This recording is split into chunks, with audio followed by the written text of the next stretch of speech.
masih? Oh, bentar ya. Oke, baik. Tadi udah belajar anatomi, ya. Sekarang kita belajar bagaimana kita melakukan asesmen. Memang sengaja judulnya masih ini karena ingin berkelanjutan. Ya. Baik, dalam menangani nyeri, tentu kita harus bisa assessment. Assessment itu bahasa kerennya penilaian lah. Tapi sebelum ke sana, agar penanganan nyeri kita bagus, tentu harus ada kerjasama antara rumah sakit dalam hal ini menyiapkan misalnya segala sesuatu yang diperlukan, SOP, PPK, CP, alat-alat ya. Kemudian tenaga kesehatan. Nah, yang penting adalah kita nih tenaga kesehatan. Kalau kita terampil dalam melakukan manajemen nyeri termasuk nyeri, maka kita juga menjadi peran dalam penanganan nyeri akan menjadi bagus. Untuk pasien, jadi kerjasama yang baik antara pasien, kita edukasi, dia mau kita tangani, di rumah sakit mendukung kita dalam penanganan nyeri, dan kita juga memiliki pengetahuan terampil, maka insya Allah ini menjadi kolaborasi yang sangat baik untuk penanganan nyeri. Apalagi tenaga kesehatan sekarang ini sudah bisa berkolaborasi secara interdisiplin. Kalau ada dulu istilah monodisiplin, satu keilmuan, kemudian aja multidisiplin, banyak keilmuan berperan. Bedanya multidisiplin sama interdisiplin adalah ketika multidisiplin itu dia berada pada satu departemen masing-masing. Jadi kalau interdisiplin sekarang seperti di Bogor itu mereka sudah interdisiplin. Jadi para ahli-ahli nyeri ya sekarang KKI sudah menerbitkan buku putih intervensi nyeri namanya, bahwa orang-orang seperti para spesialis seperti anestesi, saraf, rehab medik, bedah saraf, ortopedi, bedah saraf itu pada di rumah sakit di teman saya nanti akan ada pembicara Dr. Sani itu soal ortopedi. Beliau sudah mempunyai instalasi nyeri. Jadi orang-orang dengan kemampuan manajemen nyeri itu dikumpulkan dalam satu atap yang sama, instalasi. Maka disebut sebagai interdisiplin. Jadi kalau misalnya masih berada antar konsul, nanti pasien dikonsul ke sana ya, konsul sendiri, itu masih dalam proses namanya multidisiplin. Dalam penanganan masalah nyeri, tentu perubahan kita adalah bisa menggunakan WHO step-ladder atau World Federation Society of Anesthesia. Tapi umumnya kita pakai memang WHO step-ladder. Dan penilaian nyeri yang baik tentu akan mempengaruhi dalam proses treatment. Ya, jadi alur manajemen nyeri itu adalah ada pasien nyeri, kemudian kita nilai, kemudian kita berikan pengobatan. Kalau penilaian nyerinya salah, ya, kalau asesmennya salah, maka pengobatan nyerinya akan salah. Kalau penilaian nyerinya benar, maka insya Allah pengobatan nyerinya akan benar. Nah, kenapa perlu ada asesmen?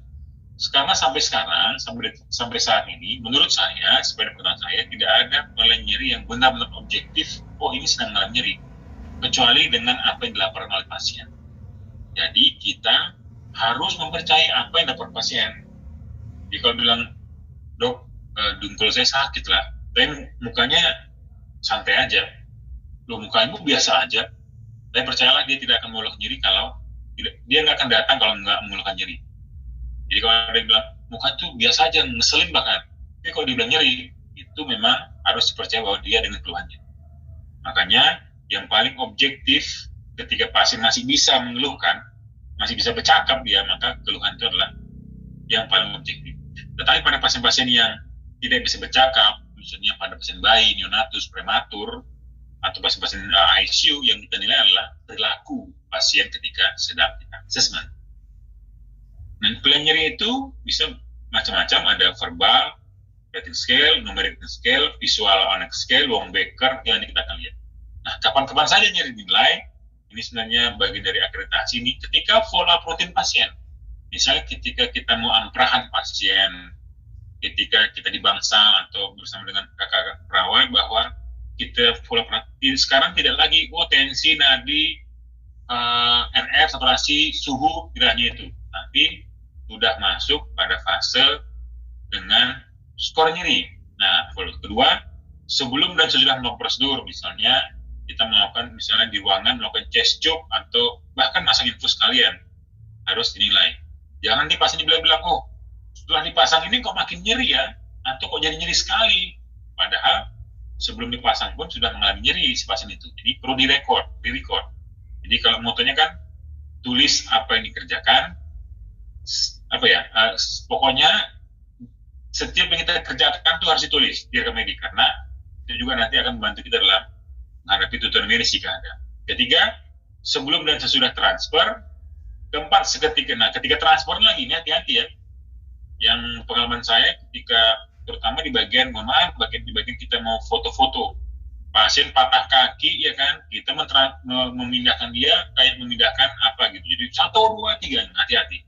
Lebih bagus ya nyerinya anti nyeri diberikan terlebih dahulu, baru ditransfer atau dipindahkan untuk ke bed berikutnya agar nyerinya tidak terjadi. Ingat, pasien nyeri itu pasien bisa mati loh.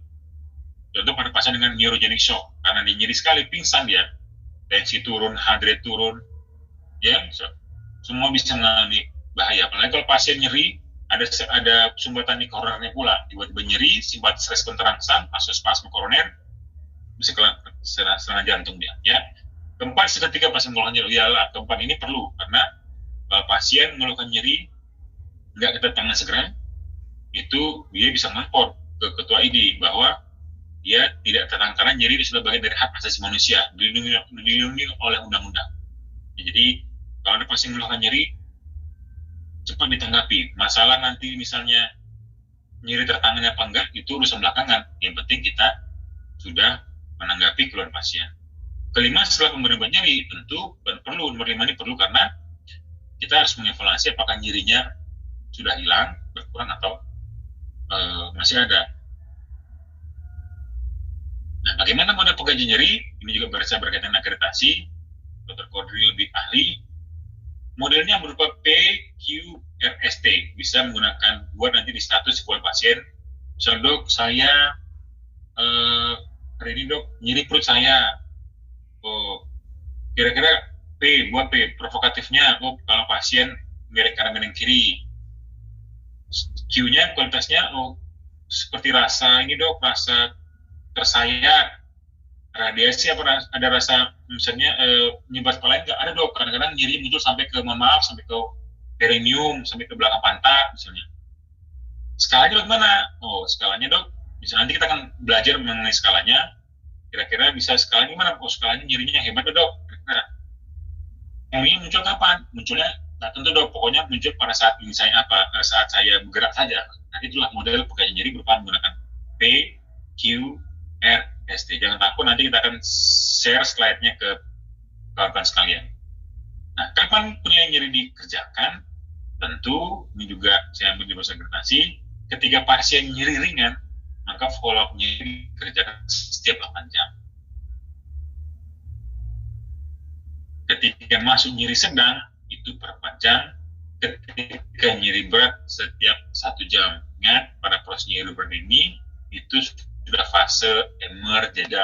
Konsep penanganan nyeri itu kan pasien masuk tidak nyeri sampai nyeri ringan, karena sangat sulit mengatakan bahwa kita membuat pasien tidak nyeri sama sekali, oleh karena tubuh kita ini kan sangat dinamis ya, sehari-hari saja pun kita bisa merasakan nyeri ringan ya tanpa mengganggu. Jadi kalau IASP menyebutkan bahwa target penanganan nyeri pasca operasi itu 0 sampai 3 saja, atau nyeri sampai nyeri ringan secukup, karena atau disebut sebagai tolerable pain. Tapi ketika dia masuk nyeri berat, itu per 1 jam bahkan per setengah jam, karena ini bersifat emergency. Ketika diberikan obat analgetik intravena, itu per setengah jam, karena dianggap onsetnya setengah jam sudah maksimal. Kemudian 1 jam setelah pemberian obat analgetik oral, dan ketika ada pasien mengalami nyeri kardiak, itu dilakukan asesmen ulang setiap 2 menit setelah pemberian obat itu. Ya, inilah panduan yang saya kerjakan juga, makanya coba kita share. Siapa yang berkewajiban menilai nyeri? Orang-orang yang terlibat sebagai tenaga medis, ya, yang mengikuti pasien, baik dia dokter spesialis, dokter jaganya, perawat ruangan, bidan, dan bahkan sekarang keluarga pasien pun diajarkan untuk membuat diary, yaitu buku catatan nyerinya sendiri. Jadi pada pasien nyeri kronis itu sering kita ajarkan membuat pain diary. Jadi dia bisa record perkembangan nyerinya tiap hari agar kita bisa pantau apakah dia mengalami penurunan skor nyeri. Kemudian bagaimana cara menghitungnya? Saya bilang tadi bahwa nyeri itu yang paling objektif adalah dengan melihat, dengan mendengar laporan pasien sendiri. Ya, tidak ada sampai saat ini yang saya sependek pengetahuan saya, pakai melihat marker darah pasti nyeri, belum tentu. Mau untuk melihat hal-hal yang bersifat canggih-canggih yang seperti darah, marker, belum tentu. Tapi dengan laporan pasien. Tentu karena nyeri bersifat subjektif, maka coba diobjektifkan agar penilaian kita tetap sama, yaitu menggunakan alat ukur seperti di layar ini. Baik menggunakan visual analog scale, numeric rating scale, ada Wong-Baker Penn rating scale, ada FLAC, ada CRIES, CPOT, ada neonatal fasting coding system, ada neonatal infant pain scale. Ini sebenarnya adalah alat ukur yang juga nanti pada akhirnya dipengaruhi oleh orang yang mengukur. Maka perlu kita sama-sama berlatih untuk bagaimana menggunakan alat ukur ini. Jadi ketika cara mengukurnya benar, maka insya Allah nyerinya teratasi. Ingat, kita tenaga medis bukan Tuhan ya, tidak bisa kita memastikan sesuatu bahwa ini pasti bagus, tapi tidak. Jadi kita punya panduan bahwa bagaimana apa yang kita berikan. Pertama adalah visual analog scale untuk 8 tahun dan dewasa. Nah, menurut saya banyak kita yang masih keliru menyamakan antara visual analog scale dengan numeric rating scale. Visual analog scale itu dia garis lurus aja 10 cm. Jadi kira-kira pasien kita gambar garis 10 cm di kertas, ya kan? Kita minta pasien, tentu umur 8 tahun kita anggap dia sudah bisa diajak komunikasi kan. Bapak Ibu sekalian, Bapak, ini garis ini misalnya tidak nyeri. Garis ini sangat nyeri. Kira-kira nyeri Bapak sekarang ini di baris mana? Ya. Oh, saya di baris ini dok. Ya udah ukur berapa senti.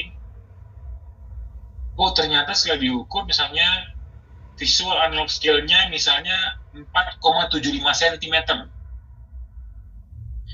Bisa Anda buat misalnya fase-nya 4,75. Oh, berarti masuk ke nyeri sedang. Terkadang, biar praktis, para klinisi menggenapkan menjadi nyeri skor fase-nya 5. Kenapa nggak 4? Orang ada nggak bawa kalau dia koma 5 di atas itu udah dianggap 1. Ada praktik bahwa sengaja memang membuat skor yang lebih tinggi agar kita bisa tidak underestimate kepada nyerinya. Jadi kita buat misalnya skor nyerinya 3,8, udah buat 3 nyeri ringan berarti aman. Jadi sekarang kita buat 4 biar kita lebih aware. Oh, masuk nyeri sedang. Nyeri sedang berarti sekitar 4 jam harus di follow. Karena kalau nanti jatuhnya ke 3, nyerinya ringan, nanti 8 jam di follow. Jadi kita underestimate. Itulah kira-kira visual analog scale. Jadi kalau nanti fase-nya 4,75 kurung 5 misalnya.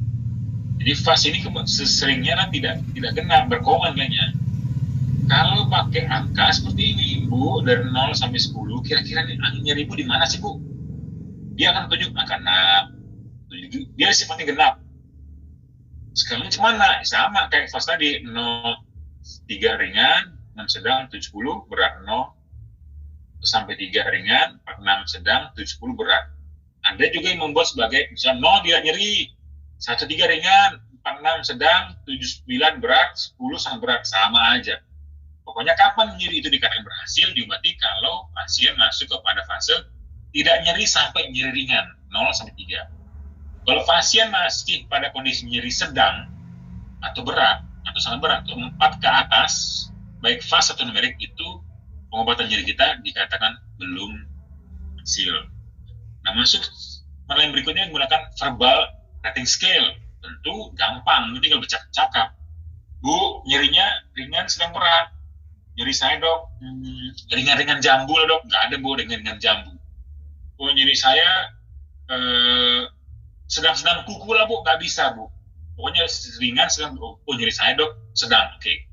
Kalau dikatakan sedang, tentu jika belum berhasil pengobatan nyeri kita, maka menjadikan berhasil kalau pasiennya no pain sampai dengan mild pain, nyeri ringan sampai tidak nyeri. Kemudian pakai wajah. Nah, wajah. Ya, pakai wajah, kira-kira Anda sudah tahu bahwa ketika dia udah mulai nyerinya meringis seperti ini, tidak mungkin lagi, oh kamu tidak nyeri kan, 10 ya, kamu cece, nggak mungkin, karena mukanya udah seperti ini. Kalau mukanya seperti ini 0 sampai 2, pengobatan nyeri berhasil. Kalau 4 sampai ke sini, nyerinya sangat tidak berhasil karena masih pada fase nyeri sedang atau nyeri. Berikutnya, nah pada nanti jangan heran nanti pada kita lihat poster-poster itu sering menggabungkan antara fast, numerik, sama maker. Ini disebut sebagai universal assessment tool. Jadi digabungkan. Jadi misalnya kalau dia no pain sampai nyeri ringan tuh kira-kira setara dengan fastnya segini, numerik segini dengan maker segini.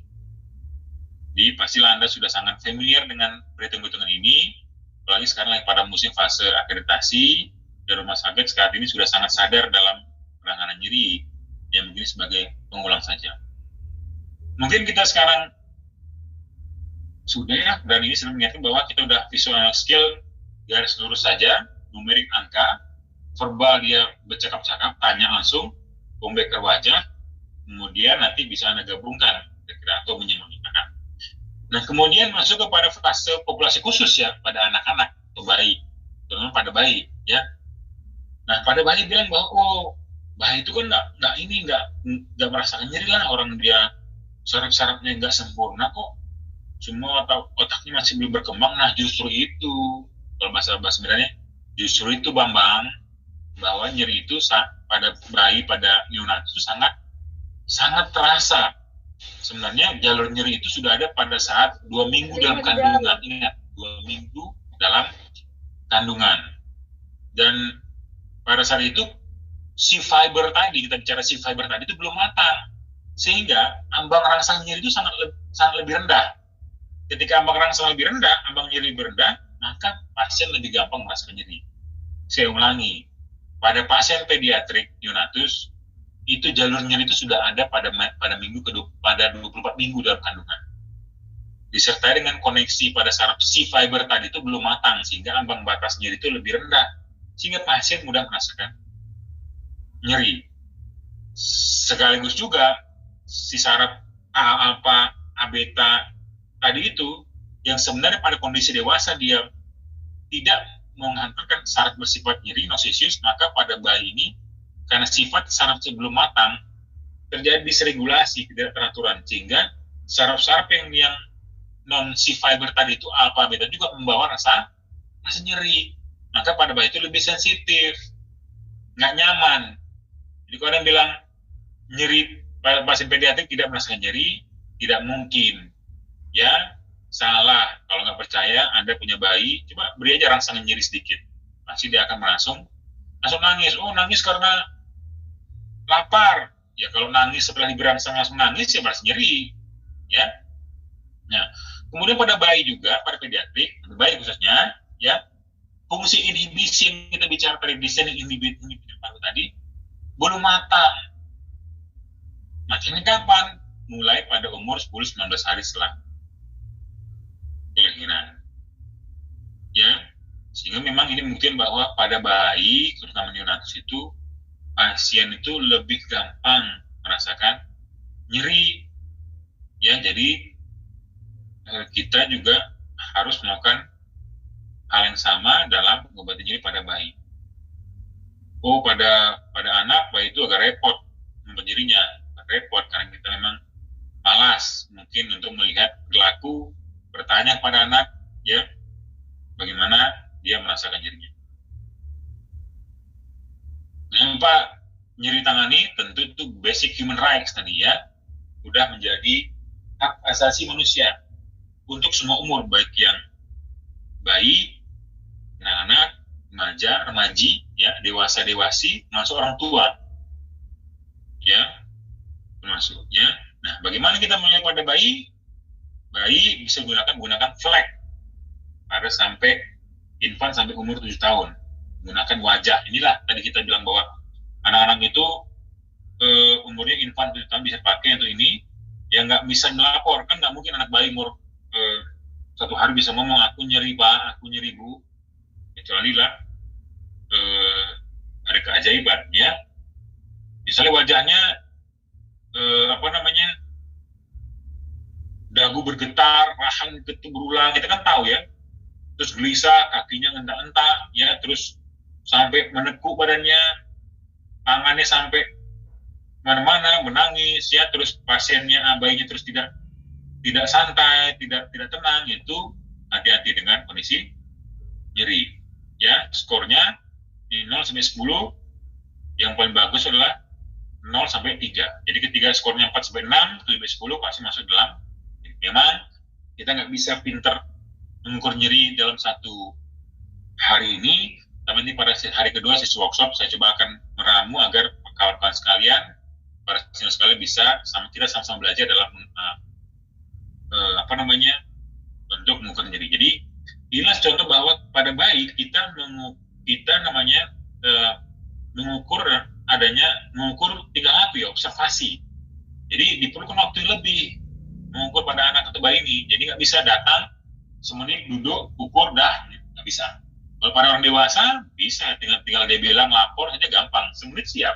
Tapi pada bayi itu diperlukan waktu yang lebih banyak, kita lebih telaten, lebih sabar untuk menilai dia nyeri apa tidak. Kemudian ada yang menggunakan CRISE. CRISE ini singkatan dari CRISE ini bisa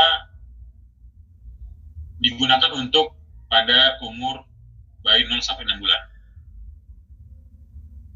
Terdiri dari nangis, cry, yang SpO2, kemudian heart rate, blood pressure, facial ekspresi, sama sleep.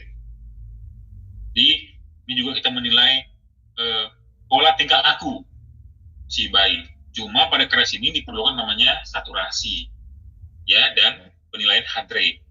Makanya yang bisa menilai CRISE ini tentu adalah orang-orang yang selama ini merawat si pasien. Jika heart rate meningkat lebih dari 20% dari biasanya, itu poinnya 2, ya kan?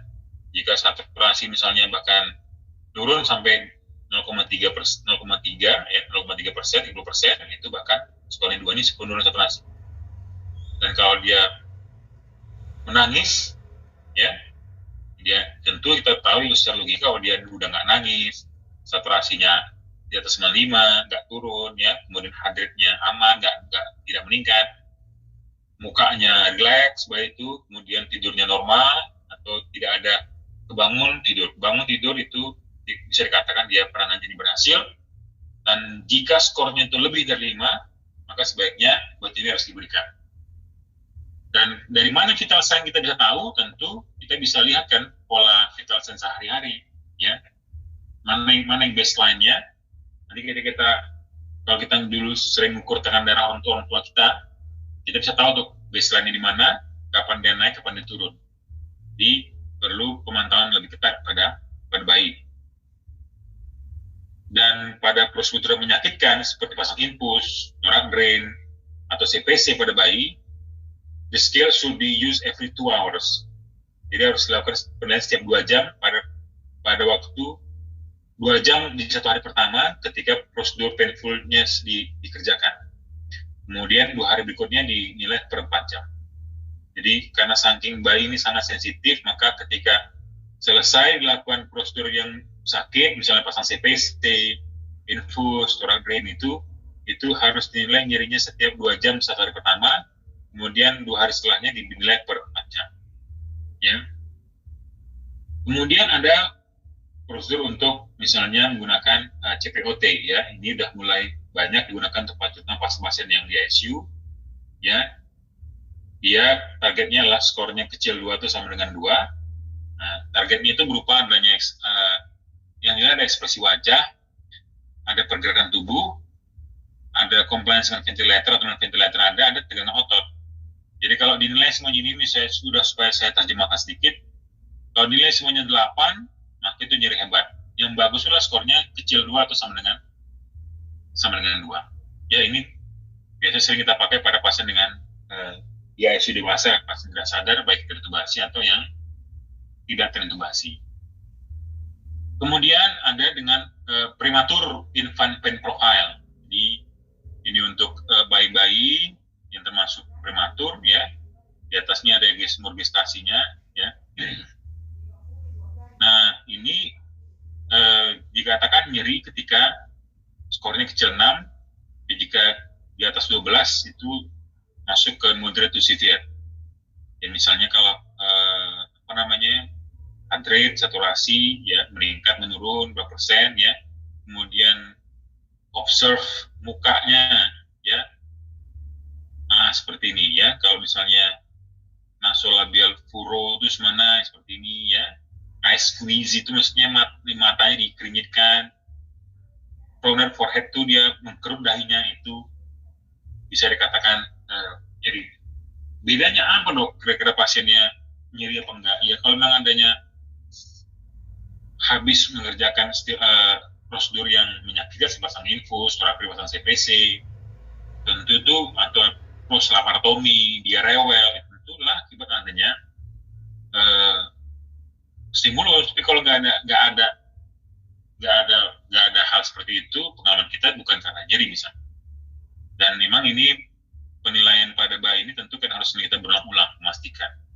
Makanya karena sulitlah menilai pada bayi dalam prematur juga pada neonatus infant, maka ciptakanlah alat ukur ini. Setidaknya ini menjadi pegangan kita bahwa dalam hal memberikan anti nyeri pada bayi dan anak ya. Jadi ketika nasobilial furrow itu seperti ini ya, ini ada eye squeeze, ini mata yang dikenyitkan dan dagu dikerutkan. Ada yang menggunakan juga neonatus facial coding system, itu untuk 0 sampai 1 bulan ya, skor maksimum 8. Jadi ini cara nilainya agak unik ya. Dia menilai ketika ada 3 atau lebih pergerakan wajah, maka itu disebut sebagai nyeri ya. Misalnya wrinkle forehead, ini maksudnya dahi mengkerut, terus begitu kompres, ada mata dikedipkan, sudut mulutnya diperjelas seperti ini, dia begini, dan kemudian mulut terbuka setengah, mulut tampak tegang, lidahnya tegang ya, lidah menjuru keluar, dagu dikerutkan seperti ini, itu dikatakan lebih dari 3 atau 3 itu kemungkinan besar pasien mengalaminya ya. Memang agak lebih repot ya, tapi setidaknya kita udah mulai mengenal lah alat ukur pada bayi. Selama ini kita kenal lah numeric scale, fast, Baker ya, verbal, ini alat ukur pada CPOT yang sekarang kita alat ukur pada bayi. Ini neonatal infant pain scale yang digunakan untuk 0 sampai 24 hari juga ya, silahkan dipilih mana. Tapi nyeri dikatakan jadi kalau dia besar 4. Ya, kalau dia facial ekspresi ya 0 dan 1 aja, cry, nangis, absen atau numbling atau vigorous aja, breathing sampai poin ke-1, breathing, arm, legs, sama alertness ini cuma sampai di poin 1 aja, cuma cry sampai ke poin 2 ya. Jadi pada bayi ada bisa NIPS, ada facial coding system ada, untuk prematur juga PIPP ada ya, dan ini CPOT untuk pasien tidak sadar, terutama yang tertubasi atau yang tidak tertubasi. Bayi juga bisa menggunakan cries ya, bisa juga flag ya. Dan saya ingin ini bahwa pada bayi, saya ulangi, kalau ada bilang bahwa bayi tidak nyeri oleh karena sistem saraf belum sempurna, justru itu karena sistem saraf belum sempurna, maka jaras nyerinya belum teratur. Karena belum teratur sehingga saraf-saraf yang membawa nyeri tidak nyeri semuanya sama, sehingga saraf yang tidak nyeri pun bisa membawakan perasaan nyeri. Mungkin itu saja dari saya, Pak Moderator.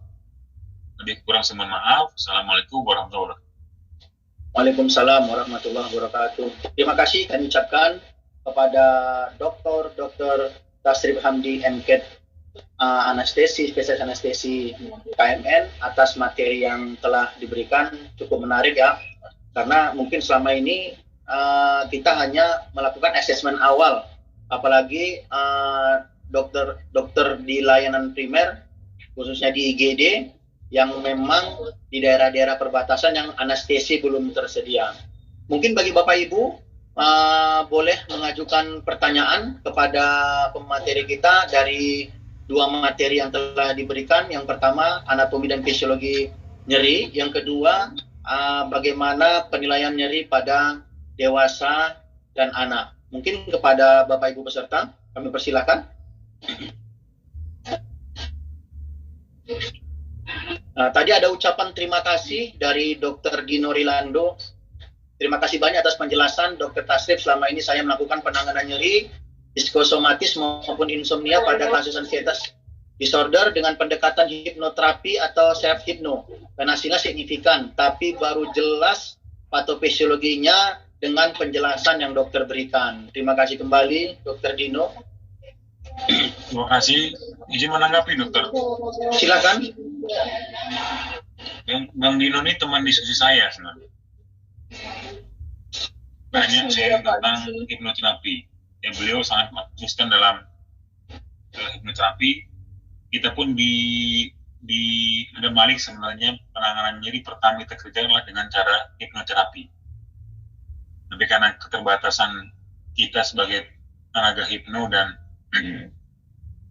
anestesi tentu sudah sangat jarang. Tapi kita sering berdiskusi dengan Dr. Dino bahwa memang peran hipnoterapi sangat besar dalam mengurangi nyeri, oleh karena memang dia bisa merubah persepsi seseorang terhadap nyeri menjadi suatu persepsi yang lain.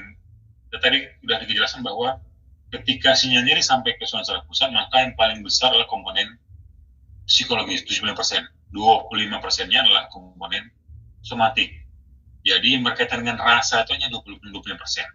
Makanya kita nggak heran bahwa ada orang tadi yang pipinya dimasukin 5 parang sekaligus, dia santai aja. Karena dia bisa merubah persepsinya bahwa ini bukan suatu penderitaan yang harus takutin, inilah bagian dari pengorbanan agama atau ritual tertentu, sehingga dia bisa menghasilkan endorfin lebih banyak. Bayangkan kita dulu waktu kecil, kita jatuh, kepala kejedut, ya, ini contohkan permasalahan, kepala kejedut, jatuh kita, omak itu ngapain? Mau ngusap kepala, cuma bilang, anak kuat, anak hebat, anak jago. Terus kita bangkit lagi, ada lagi main. Itu bukti sebenarnya omak kita lebih jago dalam melakukan hipnoterapi dibandingkan kita, dok. Jadi sebenarnya udah dikerjakan sama omak kita zaman dulu. Terima kasih, dok. Nah, terima kasih dokter atas jawabannya. Mungkin sebelum ke pertanyaan lain, izin saya bertanya dokter. Selama ini mungkin kita yang di daerah itu ataupun di rumah sakit di UGD hanya melakukan asesmen awal nyeri itu dengan metode skala nyeri ataupun metode yang ada gambar wajah senyum. Nah, mungkin setelah kita berinteraksi dengan pasien, kebanyakan itu pasien itu tidak bisa mengaplikasikan skala nyerinya, tidak bisa mengaplikasikan skala nyerinya. Jadi memang harus kita identifikasi lebih intensif lagi. Nah, yang jadi pertanyaan saya tadi, saya melihat ada yang namanya itu neonatal facial coding system, sama neonatal inflant pen system, sama PIPP, PIPP sebelum ini. Nah, yang jadi pertanyaan saya, kasus-kasus ini kan sering terjadi pada kasus-kasus neonatal. Apakah bidan bisa melakukan asesmen ini? Dan apakah memang setiap rumah sakit perlu melakukan asesmen ini, dokter? Terima kasih, dokter. Terima kasih, dokter. Kan karena kita memang nyeri ini kan bagian dari hak asasi sekarang, dok, dan bagian dari emergensi. Dan karena memang kasus nyeri ini harus ditemukan sedini mungkin, dan karena keterbatasan kita sebagai dokter atau DBJP untuk tidak selalu berada di sebelah pasien, maka setiap tenaga medis yang baik maupun bidan, perawat, dokter itu wajib melakukan nyeri, dokter. Jadi dalam standar akreditasi rumah sakit kan sebenarnya termasuk GCI, termasuklah penilaian nyeri itu bagian dari akreditasi rumah sakit. Nanti yang nilainya apa dicarinya adalah bagaimana menilainya dan bagaimana ada nggak lembar edukasinya. Kebetulan kita juga bagian dari asesor rumah sakit, kita akan cari tuh mana lembar edukasi yang ada di rumah sakit mengenai nyeri, mana follow up rutin nyerinya, mana pengukuran nyeri yang dipakai. Jadi karena ini sangat bersifat human rights, maka penilaian nyeri itu wajib dikerjakan di rumah sakit, baik oleh bidan, perawat, dokter, ataupun kepada pasien muda ataupun tua, dokter. Terima kasih, dokter. Baik, terima kasih, dokter. Berarti bidan, perawat, atau dokter bisa ya melakukan asesmen nyeri ini. Cuman iya, mungkin bagi yang belum terlatih, dokter, untuk men-share kepada kawan-kawan untuk bisa mewujudkan layanan primer ya di daerah masing-masing. Untuk menilai yang namanya bayi atau infan ini kan sangat sulit, dokter. Kenapa? Karena memang proses sistem saraf pusat yang belum terbentuk sempurna, dokter bilang tadi, sehingga itu tidak bisa merespon nyerinya. Pasti ada nanti ketimpangan terhadap penilaian nyerinya. Bagaimana sikap kita kira-kira, dokter? Baik, dokter, terima kasih. Memang karena memang saraf pada bayi ini tidak sempurna, untuk itu maka dia lebih mudah merasakan nyeri. Jadi pada saraf-saraf, tadi saya jelaskan bahwa saraf yang khusus nyeri saja itu pun nanti dia membawa nyeri itu bisa diambil oleh saraf yang tidak membawa nyeri, seperti adiateron alfa nabeta tadi. Jadi kita sebenarnya bayi ini lebih sensitif terhadap nyeri. Dan memang saya bilang tadi memang tidak mungkin bisa menilai nyeri secara terampil dalam sekali pertemuan ini. Tentulah pengalaman ada nyeri adanya pengukuran nyeri yang berulang, observasi. Dan apa ya, dok, skala-skala ini kan sebenarnya hanya untuk membantu kita dalam menilai dia nyeri apa enggak. Ada pegangan kita. Misalnya kita memberikan analgetik, pegangan kita mana ini pegangan kita. Dan memang sebenarnya ini diciptakan sudah dengan dinilai sudah dengan yang bersifat mudah seperti PIPP ini, dengan melihat umur, kemudian melihat kesadaran pasien, melihat heart rate, saturasi, ya, melihat wajah. Tentu ini menjadi cukup ini aja yang diikutin, karena memang kita tahu memang bayi sangat sulit ya, tapi memang tidak kita punya pegangan. Kalau tanya orang kenapa ngasih analgetik, pegangan kita ini PIPP. Penilaian benar apa enggak? Tentu penilaian kita sudah benar karena ini diciptakan dengan terminologi yang tidak sulit, gampang. Tentu apakah benar apa enggak, tentu kita bisa saling sharing ke DPJP. Kita kan punya dokter anak misalnya, dok kira-kira penilaian saya udah betul nggak, dok? Atau nggak punya dokter anak, kita juga sekarang punya YouTube banyak, internet banyak yang bisa menjelaskan sebenarnya kira-kira bagaimana menilai PIPP ini.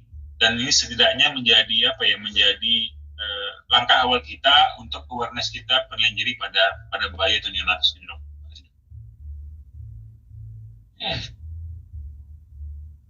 Terima kasih, dokter. Ini ada satu pertanyaan masuk, dokter.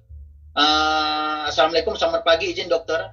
Bagaimana tanggapan dokter mengenai intervensi PEN seperti proloterapi atau radioterapi untuk kedepannya, dokter? Apakah ini dapat menjadi terapi masa depan yang akan terus dipakai sebagai penyembuh nyeri, dokter? Terima kasih, dokter.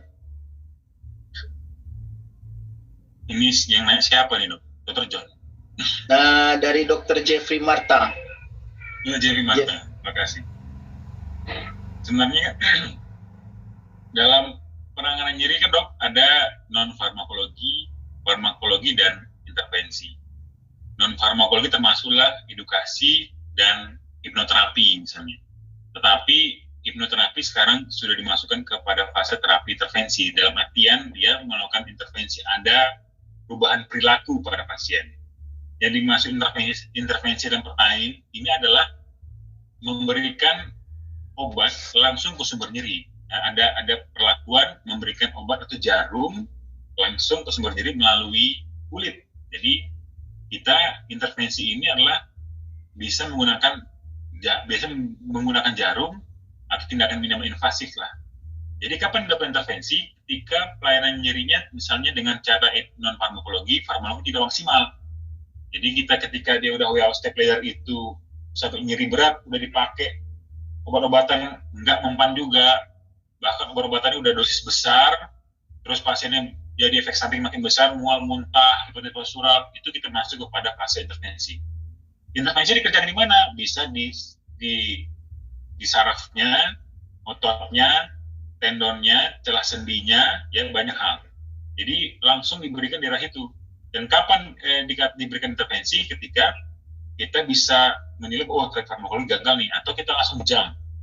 Jadi kayak tindakan spinal, epidural itu bagian dari intervensi, ngeblok saraf, ya. Kemudian proloterapi itu maksudnya memberikan substansi zat seperti dextrosa, itu biasanya 12,5%, 5%, kita berikan untuk memperkuat tendon atau serabut-serabut tendon misalnya pada muskuloskeletal. Misalnya kan kita sekarang konsep nyeri itu adalah misalnya kalau lutut di osteoartritis, ya kan dia lengket ya. Oleh karena tendon-tendon sekitar puncaknya itu sudah mengalami longgar dia. Makanya diberikan proloterapi di sekitar tendonnya, kita beri dia cedera sedikit, kemudian kita berikan dia dextrosa, maka kita harapkan dia tendon itu bisa mengalami peremajaan kembali. Jadi ini biasa kita kerjakan pada pasien dengan atlet ya. Jadi tendonnya itu bisa atau bahkan saraf ya, itu bisa mengalami peremajaan kembali, tapi tidak semua. Misalnya pada osteoartritis ya, kalau osteoartritis udah grade 4, udah lengket lututnya, itu udah sangat sulit. Tapi kalau udah masih grade 1, grade 2, masih kita bantu, karena pada pas itu tendon-tendon di sekitarnya itu masih bisa kita baguskan sehingga dia tidak lengket dalam waktu cukup cepat. Jadi proloterapi itu dia merangsang tubuh untuk dia inflamasi sementara, dia akan rebuilding lagi, kemudian dia akan bentuk menjadi satu bangunan yang utuh. Jadi maka orang pasca disuntik proloterapi ini dia akan mengalami nyeri sementara 2-3 hari pertama, maka setelah itu dia akan mengalami bagus karena dia memang merangsang, sifatnya adalah pro inflamasi. Jadi ibaratnya dia hancurkan bangunannya, nanti dia bangun kembali gitu loh. Terima kasih dokter. Ya, murah meriah dan sangat bermanfaat. Terima kasih dokter, mungkin bisa menjadi jawaban untuk sejawat Jeffy Marta. Ada pertanyaan lagi dokter, mungkin semakin agak ke siang semakin semangat dokter. Selamat pagi dokter, dari Davin Utoyo. Izin bertanya dokter, bagaimana menangani pasien dengan phantom pain? Terima kasih dokter. Oke, baik dok, izin jawab. Phantom pain itu kan kita dari ke klarifikasi istilah dulu. Kalau dia nyeri di bonggol bekas amputasinya, itu namanya stump pain. Jadi kalau misalnya diamputasi di tangan terus nyeri di bonggolnya namanya stump pain. Tapi kalau dia tangannya udah kepotong, dia masih merasakan tangannya masih ada, itu namanya phantom sensasi hantu. Phantom itu hantu. Tapi kalau dia ngerasa tangannya yang udah dipotong dia masih ada dan nyeri, itu disebut sebagai phantom pain. Jadi pengalaman kita, ya pasien merasakan bahwa tangannya masih ada dan nyeri, itu sebagai phantom pain. Kapan phantom pain terjadi? Umumnya terjadi ketika pada fase 3 atau 6 bulan pasca amputasi.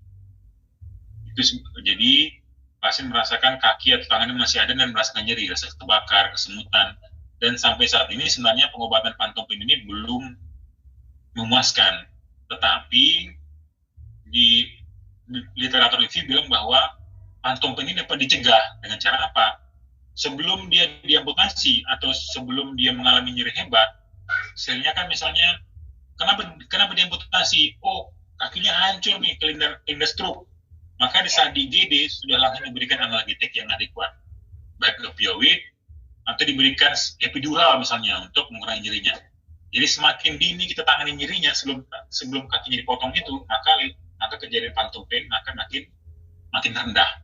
Itu maka kita, terutama GP, terutama kita yang di layanan primer ini, berkewajiban menangani nyeri akut sebaik mungkin agar pasien tidak jatuh kepada nyeri kronik termasuk phantom pain. Nah, ketika phantom pain terjadi, apa yang dikerjakan?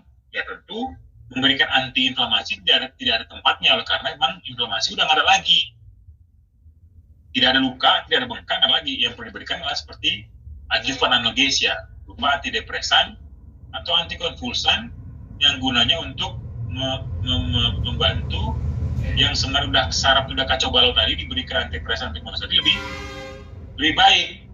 Kita ingat tadi bahwa pada ketika phantom pain itu terjadi namanya neuroplasticity, makanya diberikan berupa antidepresan atau antikonvulsan dan obatnya lama.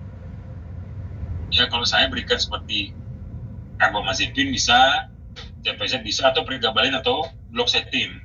Tapi ingat ngobatinnya cukup lama, dan sampai saat ini yang paling memuaskan berupa dengan mirror therapy, namanya cognitive behavioral therapy. Jadi dia tangannya itu yang misalnya tangan kanannya itu yang misalnya yang udah diamputasi, dia dikasih kaca seolah dia masih melihat tangannya masih ada di sebelah kanan. Itu mirror therapy namanya. Jadi ketika dikasih kaca di tengah-tengah, tangan kirinya misalnya belum diamputasi, kanannya diamputasi, maka tangan kirinya terkecamin. Nanti seolah dia melihat tangan kanannya masih ada. Jadi itu terapi mirror terapi namanya, yang sampai sependek pengetahuan saya itu yang dinilai saat ini paling bermanfaat, walaupun memang belum tentu memuaskan. Itu dokter. Baik, terima kasih dokter atas jawaban yang diberi. Mungkin bisa memberi kepuasan terhadap pertanyaan-pertanyaan dari sejawat dan seluruh peserta seminar. Mungkin kita cukupkan sampai sini dokter. Terima kasih kepada Dr. Tasrif, spesialis anestesi konsultan, yang telah memberikan materi yang cukup luar biasa. Mudah-mudahan ilmu dapat bermanfaat untuk diaplikasikan dalam kegiatan kita sehari-hari dalam melaksanakan profesi kita. Terima kasih dokter, kami ucapkan sehat dan sukses selalu. Mungkin kita akan masuk ke materi berikutnya. Mohon ditampilkan kepada IT.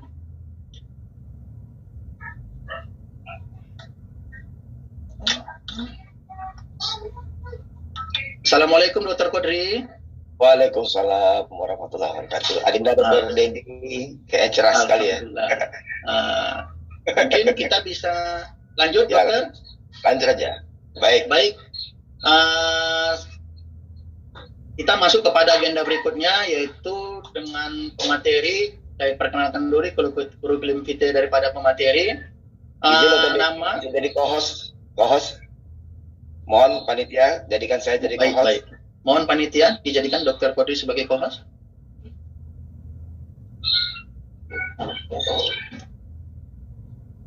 Izin melanjutkan dokter. Ya, sip. Ya. Nama Dr. Kodri Fauzi Tanjung, spesialis anestesi KAKV dan AMKM, lahir di Padang 13 November 1971, pekerjaan dokter spesialis, instansi sekarang RSUP Haji Adam Malik, alamat Jalan Serangan nomor 10 11 Medan.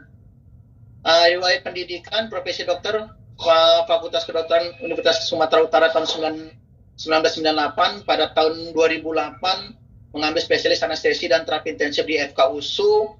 Pada tahun 2009 melakukan pelatihan fellowship anestesiologi kardiovaskular Rumah Sakit Jantung dan Pembuluh Darah Harapan Kita. Pada tahun 2010 subspesialis anestesi kardiovaskular Fakultas Kedokteran Universitas Indonesia. Pada tahun 2021 program Magister Kesehatan Masyarakat. Tahun 2021 mengambil program S1 Hukum. Jadi riwayat pekerjaan sekarang itu staf SMF Anestesiologi dan Terapi Intensif RSUP Haji Adam Malik, staf pengajar Anestesiologi dan Terapi Intensif FKUSU RSUP Haji Adam Malik, staf pengajar program spesialis periodonti FKG USU tahun 2017 sampai sekarang, Kepala Bidang Pelayanan Medis RSUP Rumah Sakit Haji Malik pada tahun 2014 sampai 16, Dewan Pengawas Rumah Sakit PT TDM PTPN 2 RSGL Tobing, RS Bangkatan, RS Tanjung Slamet sampai sekarang, Kepala Instansi Pelayanan Eksklusif Rumah Sakit Haji Adam Malik pada tahun 2017-2020, Ketua Pasien Serti RSUP Haji Adam Malik, Ketua Komite Mutu dan Keselamatan Pasien RSUP Haji Adam Malik, Ketua Komite Medik RSU Rumah Sakit Umum Mitra Medika Premier, Kepala ICU RSU Imelda Pekerja Indonesia,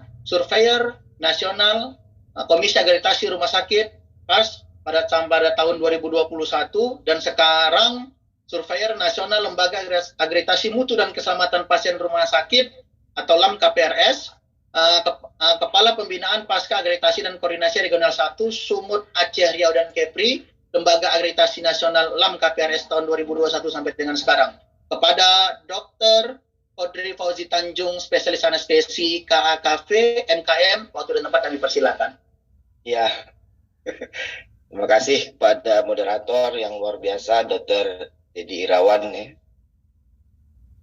Magister Kesehatan, Magister Kedokteran Patologi Klinik, spesialis patologi klinik, dan juga terima kasih kepada ID Wilayah Sumatera Utara, Ketua, kemudian panitia yang sudah memberikan kesempatan kepercayaan kepada saya untuk dapat membawakan materi terkait tentang nyeri dan akreditasi, apa kaitannya dan bagaimana implementasinya.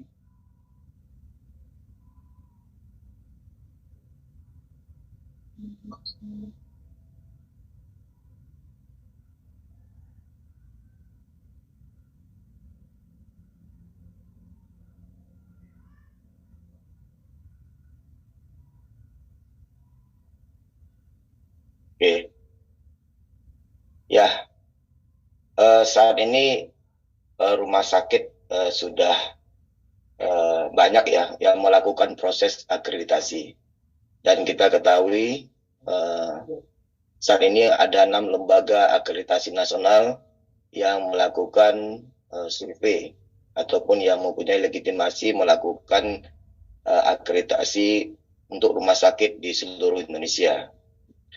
Dan rumah sakit saat ini tinggal memilih yang mana yang paling baik ya, yang paling berkesan untuk rumah sakit, sehingga rumah sakit bisa mendapatkan hasil yang sebaik-baiknya. Maaf ya. Nah, tentang NIRI dan akreditasi itu tentu sangat berkaitan. Nah, dia bisa kita lihat ya.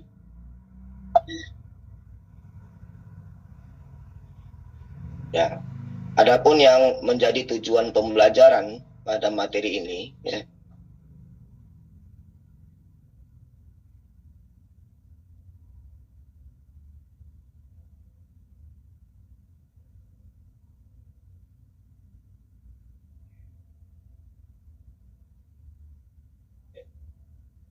Ya. Sudah kelihatan ya materinya? Kelihatan, dokter? Ya.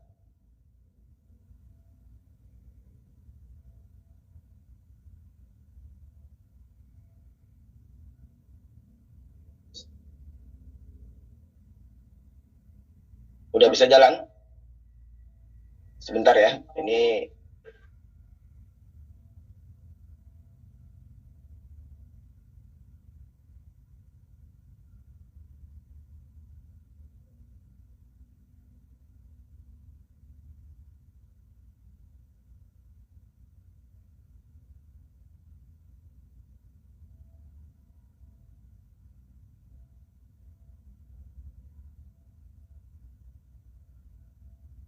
Dokter Dedi sebentar ya, 5 menit, ada gangguan di pihak saya nih. Baik dokter, mohon izin Bapak Ibu peserta seminar sejawat semuanya, mungkin ada kita perbaikan teknis 5 menit, terima kasih.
Ya baik, kita ulangin ya. Assalamualaikum warahmatullahi wabarakatuh ya.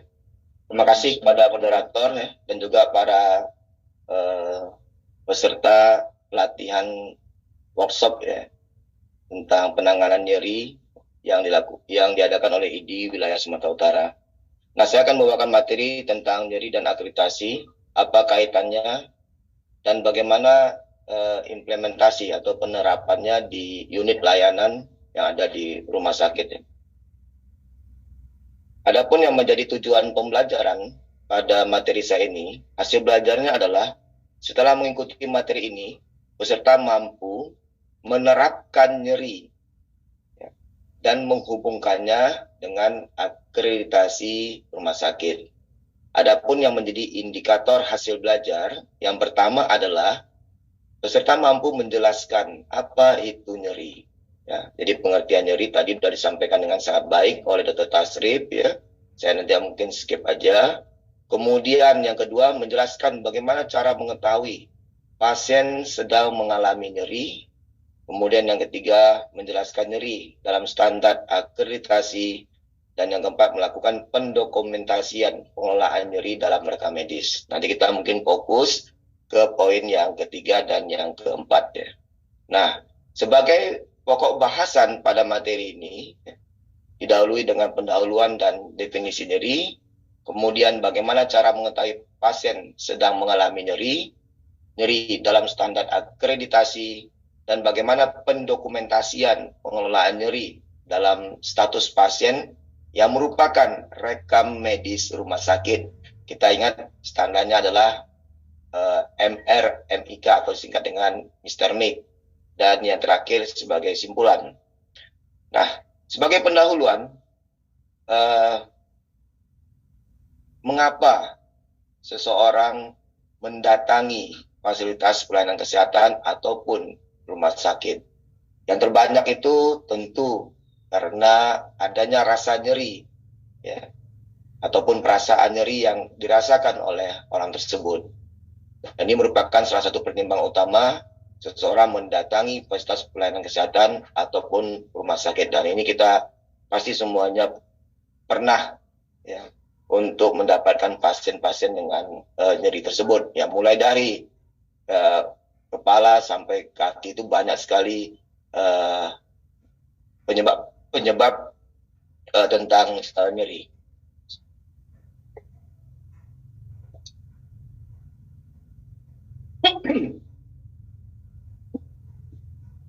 Nah, definisi nyeri ya. Jadi dari International Association for the Study of Pain ya. Tadi sudah diterangkan ya, pengalaman sensorik dan emosional yang diakibatkan adanya kerusakan jaringan atau berpotensi terjadinya kerusakan pada jaringan tersebut ya. Jadi adanya rasa sensorik dan juga ada hubungan dengan emosional.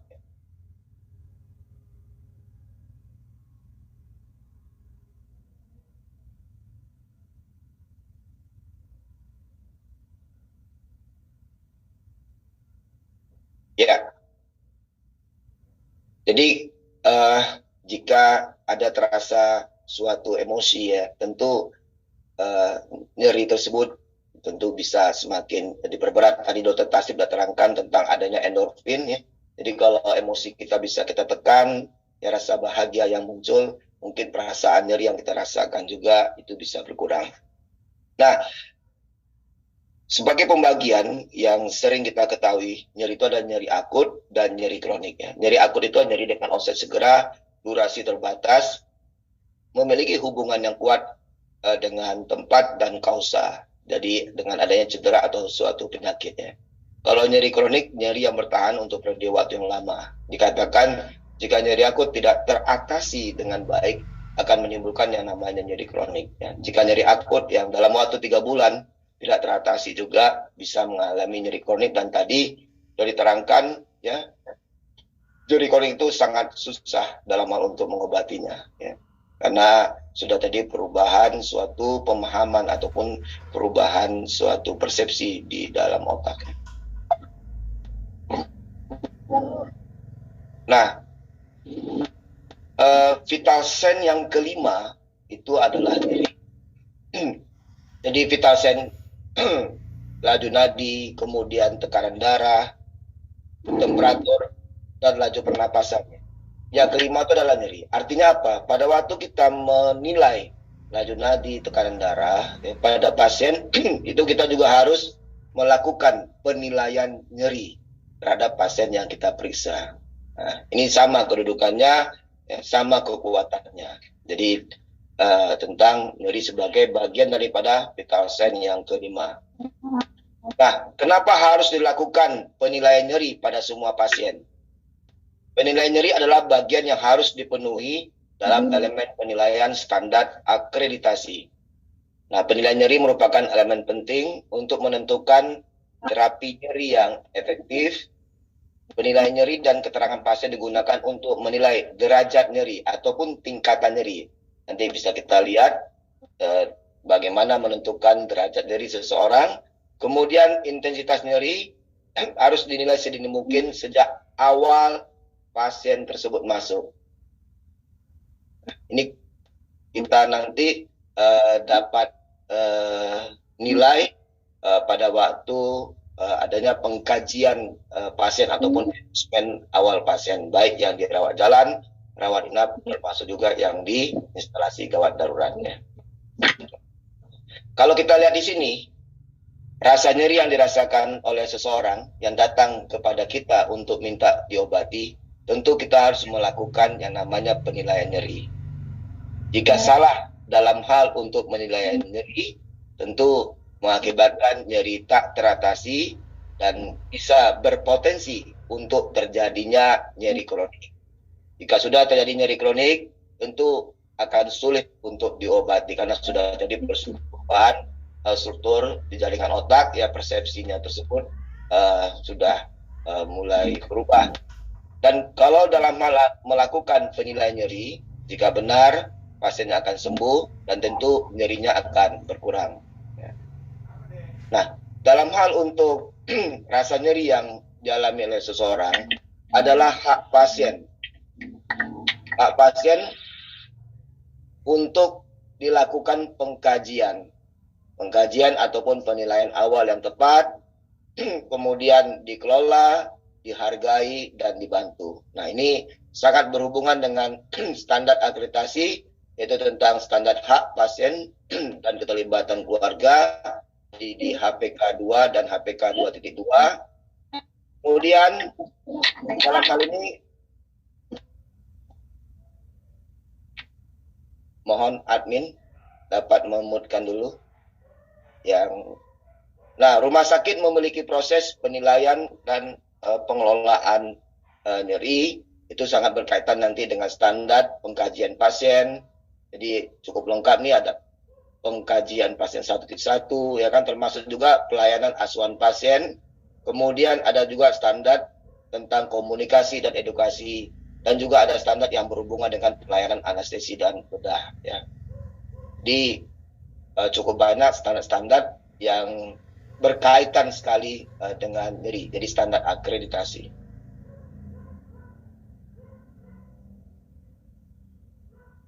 Bagaimana kita mengetahui adanya nyeri yang sedang dialami pasien? Tentu kita harus bertanya. Jadi ada istilah yang namanya anamnesa. Jadi anamnesa itu ada yang auto anamnesa dan ada yang namanya allo anamnesa. Auto anamnesa itu adalah, ya kan, itu datang dari pasien itu sendiri. Apakah Anda merasakan nyeri saat ini? Kalau allo anamnesa itu bertanya kepada keluarga atau teman terdekat, ya kan, ataupun mungkin perawat, ya. Nah, ada hambatan yang sering kita dapatkan untuk mengetahui dengan tepat nyeri yang dirasakan oleh pasien. Yang pertama adalah perawat atau dokter tidak menanyakan nyeri yang dialami oleh pasien. Nah, ini mungkin perlu juga menjadi masukan pada kita dalam hal untuk melakukan penilaian terkait tentang vital sign. Kemudian pasien tidak memberitahu atau tidak dapat menceritakan tentang nyeri yang dialami pasien kepada perawat ataupun dokter, ya. Jadi pasien itu sendiri yang enggan untuk menyampaikan apa yang menjadi keluhannya pada saat tersebut.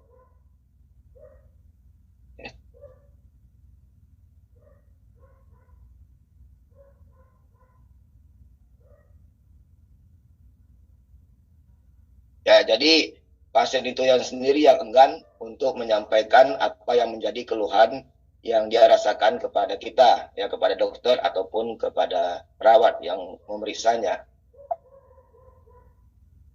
Nah, setelah pasien menginformasikan apa yang menjadi keluhannya, ya, tentu kita harus melakukan yang namanya penilaian nyeri. Nah, penilaian nyeri ya itu sering menggunakan yang namanya penilaian PQRST. Jadi P itu adalah provocation.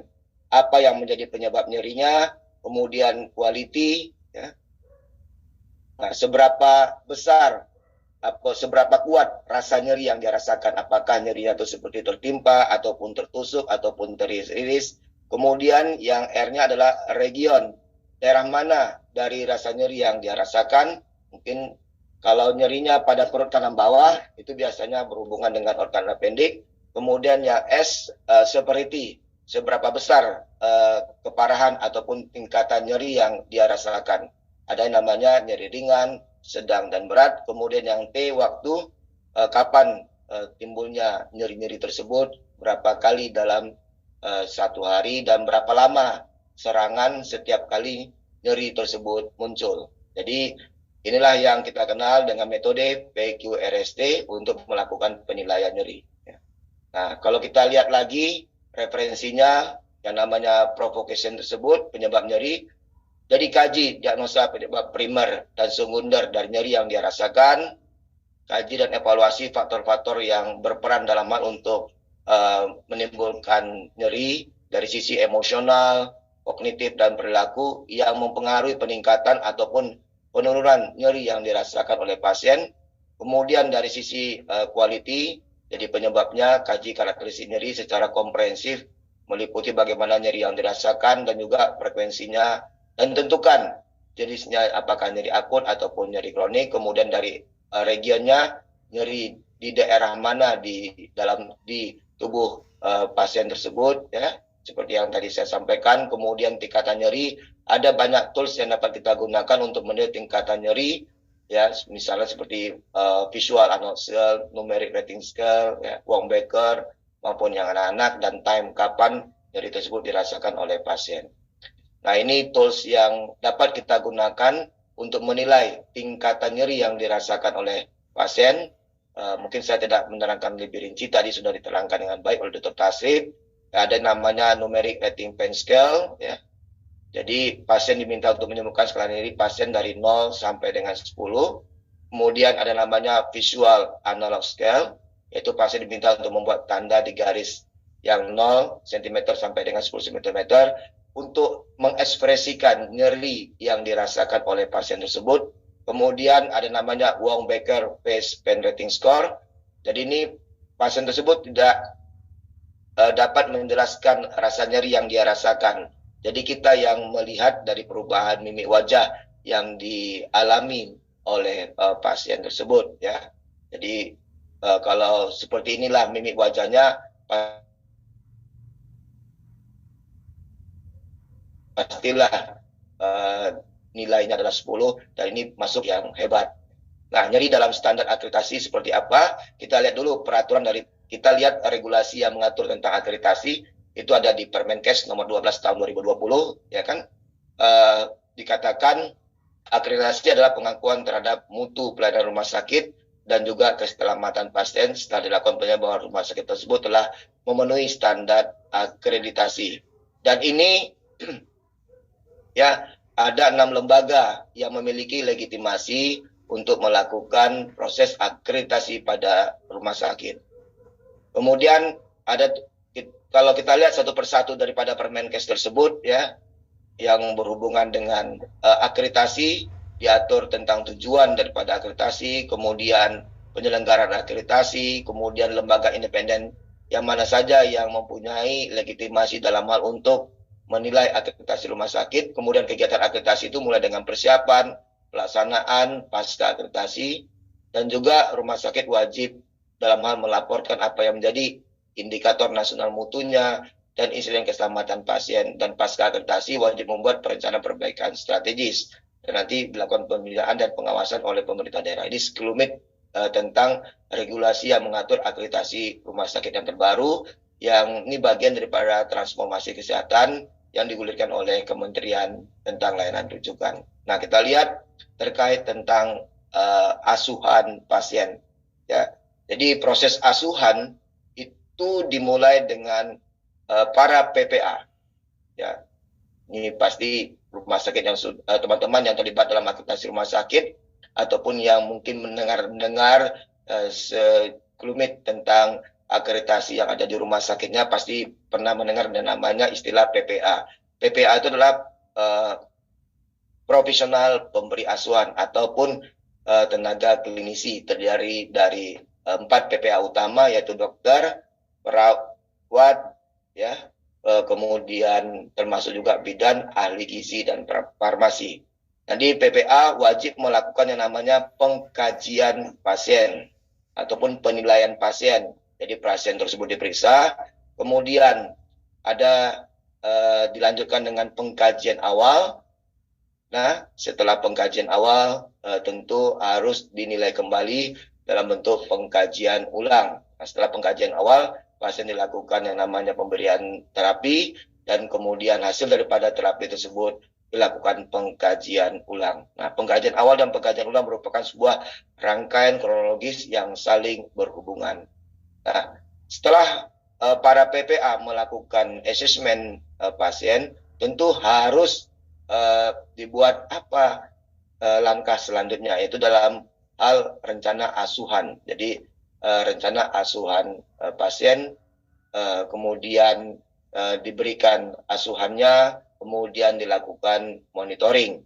Nah, dalam hal untuk monitoring tentu ada peranan daripada manajer pelayanan pasien ataupun yang kita kenal dengan case manager, dan manajer pelayanan pasien ini akan menjadi bagian juga daripada pasien dan keluarga. Nah, dalam hal melakukan pengkajian pasien, kemudian rencana asuhan, ya, itu kita mengenal yang namanya konsep IR. Jadi informasi didapat dari pasien, kemudian dilakukan analisa oleh para PPA, dan dibuatlah rencananya seperti apa yang seperti tadi sudah saya terangkan.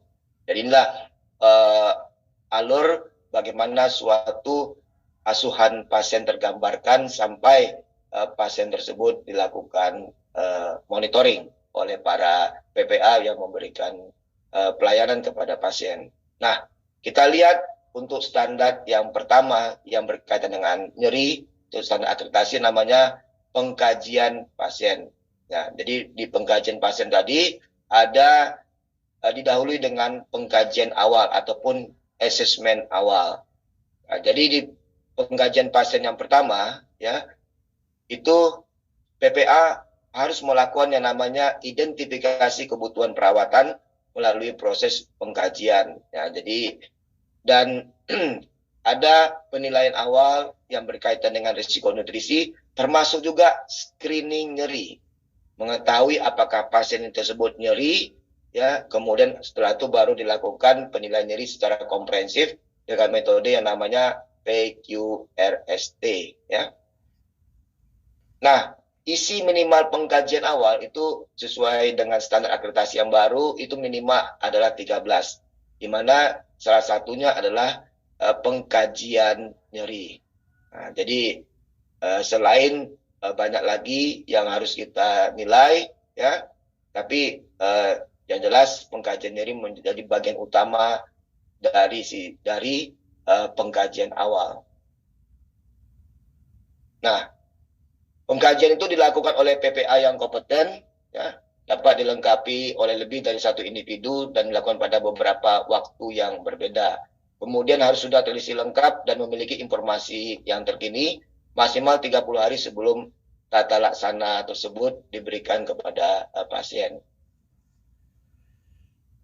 Nah, adapun yang menjadi elemen penilaian pada pengkajian pasien yang pertama, yaitu rumah sakit menetapkan regulasi tentang pengkajian awal dan pengkajian ulang medis dan keperawatan, baik di unit gawat darurat, rawat inap, dan rawat jalan, dan rumah sakit menetapkan isi minimal pengkajian awal.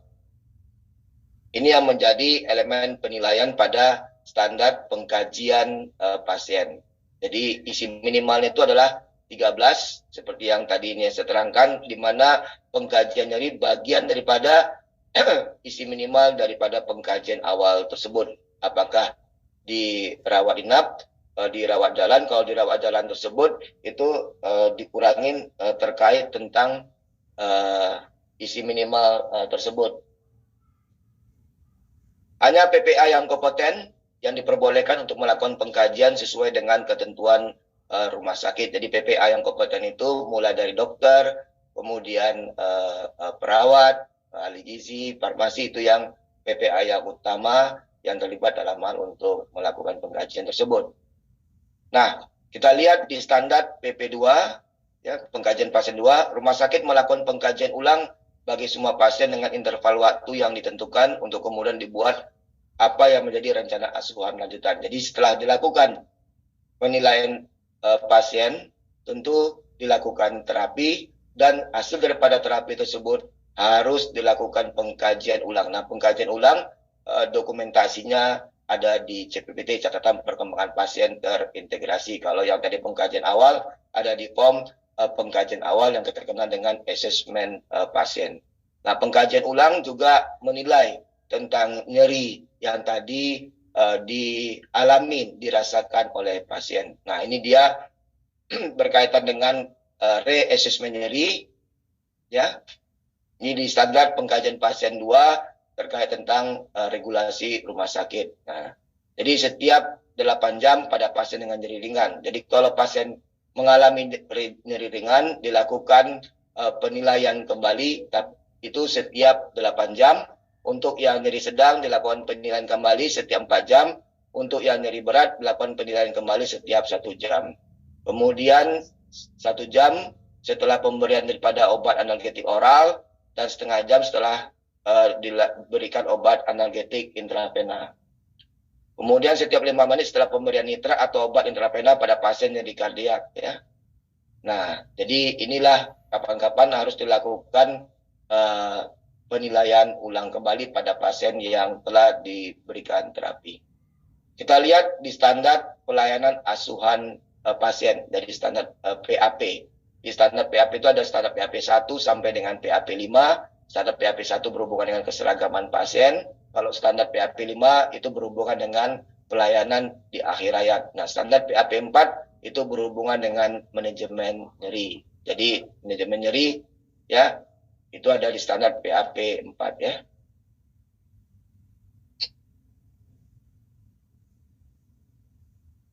Ya, standar PAP 4 itu pasien mendapatkan pengelolaan nyeri yang efektif, ya. Jadi standar PAP 4 ya bercerita tentang pasien mendapatkan pengelolaan nyeri yang efektif, ya.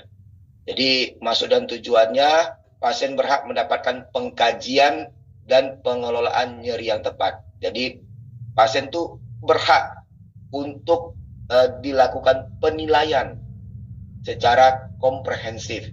Metode penilaiannya adalah menggunakan PQRST. Nah, setelah itu dilakukan pengelolaan nyeri yang tepat, baik non-farmakologis maupun mempergunakan farmakologis. Bahkan mungkin pasien mendapatkan intervensi pain lebih lanjut, ya, seperti yang tadi telah dilakukan oleh Dr. Tasrif, ya. Nah, rumah sakit harus memiliki proses untuk melakukan screening. Screening itu memilah, oh, pasiennya nyeri atau tidak. Tentu untuk mengetahui nyeri dirasakan oleh pasien, informasi langsung daripada pasien tersebut, itulah yang menjadi pegangan utama kita untuk menentukan, oh, ini pasiennya nyeri atau tidak. Setelah itu dilakukan pengkajian secara menyeluruh, itu dengan menggunakan metode PQRST, dan dilanjutkan dengan tata laksana yang tujuannya adalah untuk mengatasi nyeri yang dirasakan oleh pasien, yang terdiri dari poin A sampai dengan E. Jadi yang A itu adalah identifikasi pasien dengan rasa nyeri pada pengkajian awal dan tentu pengkajian ulang. Kenapa pengkajian ulang dilakukan kembali untuk menilai nyeri yang dirasakan pasien? Karena kita ingin mengetahui apakah terapi yang kita berikan kepada pasien tersebut efektif atau tidak untuk mengatasi nyeri yang tadi dirasakan oleh pasien. Kemudian wajiblah kita memberikan informasi kepada pasien.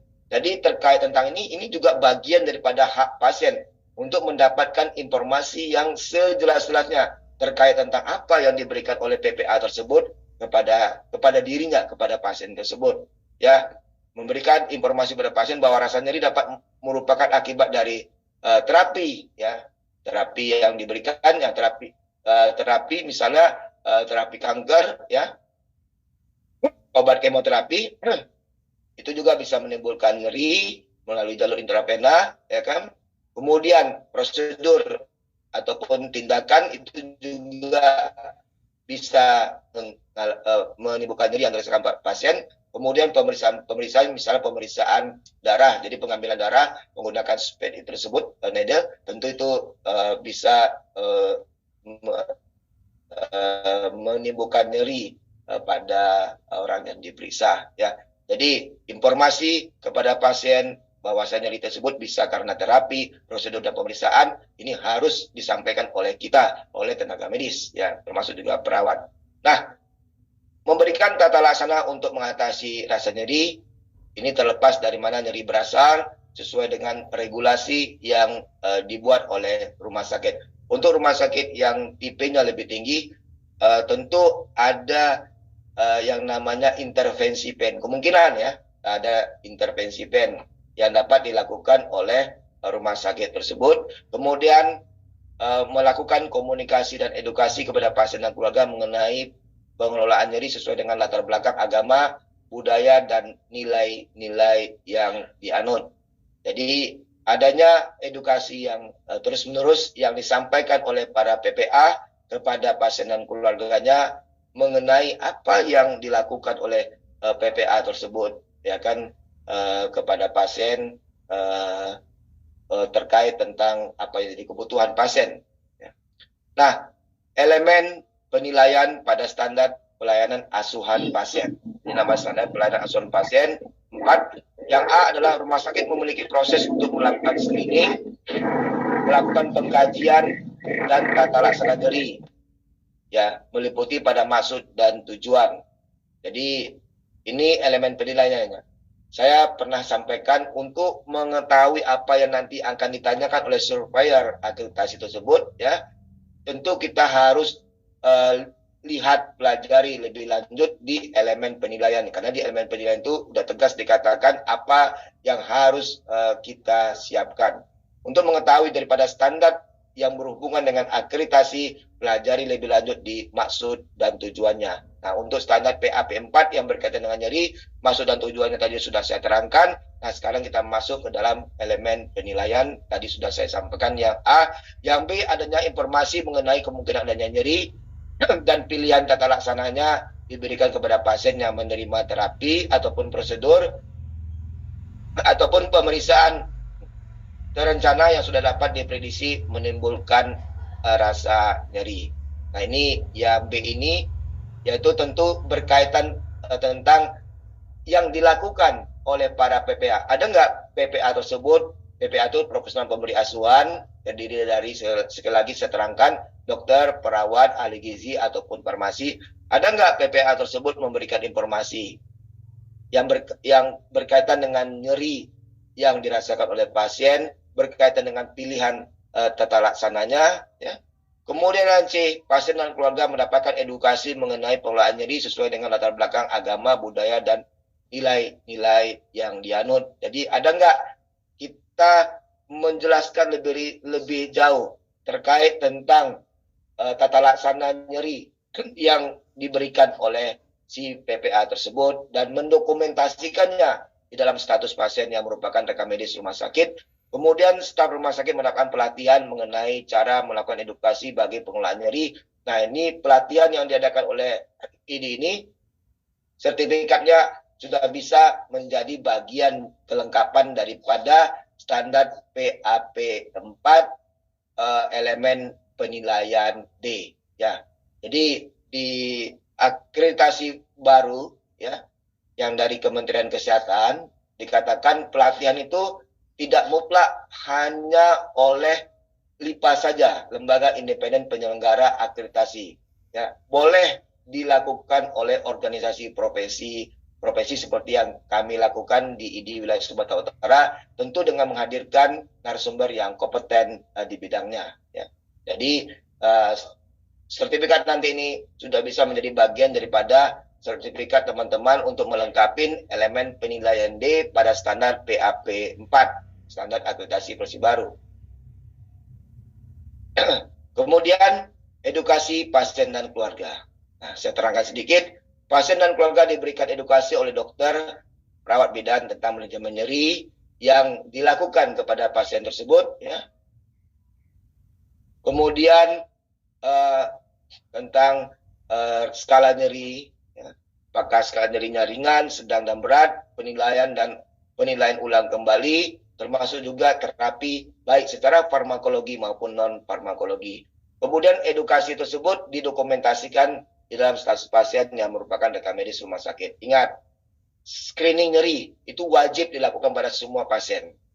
Apakah itu di rawat jalan, termasuk juga di UGD maupun di rawat inap. Screening nyeri ini untuk mengetahui apakah pasiennya nyeri atau tidak. Dan itu bagian daripada vital sign yang 5 tersebut. Setelah itu, baru dilakukan penilaian nyeri secara komprehensif menggunakan metode PQRST, dan semua pasien dengan nyeri harus dijelaskan tentang nyeri yang diagnosa nyerinya, kemudian tata laksana nyeri lebih lanjut. Jadi itu bagian daripada edukasi, dan semua nyeri harus diterapi sesuai dengan derajatnya, sesuai dengan tingkatannya, apakah ringan, sedang, dan berat. Dan semua pasien dengan nyeri berat sebaiknya ya konsul kepada tim tata laksana nyeri atau tim manajemen nyeri di rumah sakit jika memang pasien tersebut membutuhkan. Jika memang PPA yang mengawali dalam hal untuk penanganannya kesulitan untuk tata laksana lebih lanjut disesuai dengan keparahan dari nyeri yang dirasakan oleh pasien, dan dilakukan pemantauan nyeri apakah setiap 1 jam, 2 jam, ataukah setiap 8 jam. Tadi sudah saya terangkan di atas. Untuk nyeri ringan dilakukan penilaian ulang kembali setiap 8 jam. Nah, semua tindakan tersebut harus didokumentasikan di status pasien yang merupakan rekam medis rumah sakit. Baik, kita lihat kembali. Nah, standar yang ketiga yang berhubungan dengan nyeri di standar akreditasi itu namanya standar KE, komunikasi edukasi. Jadi KE 4 mengatakan edukasi tentang proses asuhan disampaikan kepada pasien dan keluarga, disesuaikan dengan tingkat pemahaman dan bahasa yang dimengerti oleh pasien dan keluarga. Ini menjelaskan bahwasanya asuhan di sini adalah asuhan nyeri yang kita berikan kepada pasien. Ya. Disesuaikan dengan pemahaman daripada pasien itu sendiri. Nah, untuk mendapatkan pemahaman ini tentu penjelasannya harus menggunakan bahasa yang dimengerti oleh si pasien. Jangan kita menjelaskan menggunakan bahasa Indonesia kepada pasien yang datang dari pedalaman Aceh misalnya. Ini akan kesulitan nanti pasien tersebut mendapatkan penjelasan lebih jauh dari apa yang pasien tersebut terima. Sehingga akhirnya kita harapkan pasien itu mengerti dan juga keluarganya mengerti. Nah, terdapat bukti edukasi kepada pasien dan keluarga terkait dengan cara cuci tangan, penggunaan obat yang aman. Nah, ini selain hal yang tadi, ingat, manajemen nyeri. Nah, jadi tegas dikatakan di standar komunikasi edukasi yang keempat, edukasi berkaitan sekali, erat sekali tentang manajemen nyeri yang kita lakukan kepada pasien. Kita lihat lagi seperti apa form pemberian informasi kepada pasien. Ini ada formnya, ya. Jadi ini mungkin bisa menjadi pegangan bagi teman-teman untuk membuat form terkait tentang informasi bagian daripada edukasi yang diberikan oleh PPA kepada pasien. Jadi ada tanggal, ada profesinya siapa, apakah dokter, perawat bidan, informasi apa yang diberikan. Tentulah tentang tata laksana nyeri yang diberikan oleh PPA tersebut kepada pasien. Kemudian nama dan tanda tangan pemberi informasi, dan nama dan tanda tangan pasien serta keluarganya. Tentu yang memberikan informasi harus memparafnya, yang mendapatkan pemberian informasi juga harus memparafnya itu sebagai bukti bahwasanya yang memberi dan yang mendapatkan informasi, yang menerima, yang memberi dan yang menerima mengerti tentang apa yang dilakukan. Nah, keterkaitan standar KE 4 dengan standar HPK 2, hak pasien dan keterlibatan keluarga. KE, komunikasi edukasi, dilakukan oleh PPA. Dari HPK, hak pasien. Hak pasien untuk mendapatkan penjelasan sejelas-jelasnya terkait tentang apa yang diberikan oleh si PPA tersebut. Di standar HPK 2 dikatakan pasien dan keluarga dilibatkan dalam semua aspek perawatan dan tata laksana medis. Kalimat inilah yang menekankan ya bahwasanya tata laksana nyeri yang dilakukan oleh PPA kepada pasien itu menjadi bagian daripada hak pasien untuk mendapatkannya. Menjadi bagian daripada hak pasien juga untuk mendapatkan sejelas-jelasnya. Seperti apa itu tata laksana tersebut? Melalui yang namanya edukasi dan diberikan kesempatan untuk berpartisipasi dalam proses pengambilan keputusan mengenai perawatan serta tata laksananya lebih lanjut. Tentu pasien itulah nanti akan memutuskan, oh saya menyetujui terkait tentang terapi yang dokter berikan. Saya menyetujui terkait tentang intervensi pen lebih jauh dari yang tadi dokter sudah sampaikan. Nah, pasien itulah yang memutuskan. Namanya konsepnya adalah patient center care. Pasien yang memutuskan menyetujui apa yang dilakukan oleh PPA tersebut kepada dirinya. Nah, terkait tentang pelaporan nyeri pasien ini ada di standar SKP, sasaran keselamatan pasien yang kedua. Kita ketahui sasaran keselamatan pasien merupakan standar paling mayor. Ya, standar yang menggambarkan bagaimana penerapan yang namanya keselamatan pasien tersebut dilakukan di rumah sakit. Mulai dari identifikasi pasien, komunikasi efektif, sampai yang keenam adalah mengidentifikasi pasien risiko jatuh. Dan SKP yang kedua itu sangat berkaitan dengan komunikasi, termasuk juga tentang komunikasi mempergunakan metode SBAR. Saya ambil contoh terkait tentang SBAR, situationnya seperti apa. Nah, Pak Amin mengeluh nyeri di daerah luka operasi, kemudian backgroundnya Pak Amin 2 hari yang lalu dioperasi laparotomi karena tumor di abdomen, 15 menit yang lalu mengeluh nyeri. Dengan nadi 120 kali per menit, tekanan darah 110 kali per 70, kemudian asesmennya adalah Pak Amin ini takut bergerak sehingga tidak mau mobilisasi dan terlihat memiliki ambang nyeri yang rendah. Rekomendasinya mohon dokter segera melihat pasien dan sembari menunggu terapi apa yang saya bisa berikan kepada Pak Amin. Ini contohnya ya.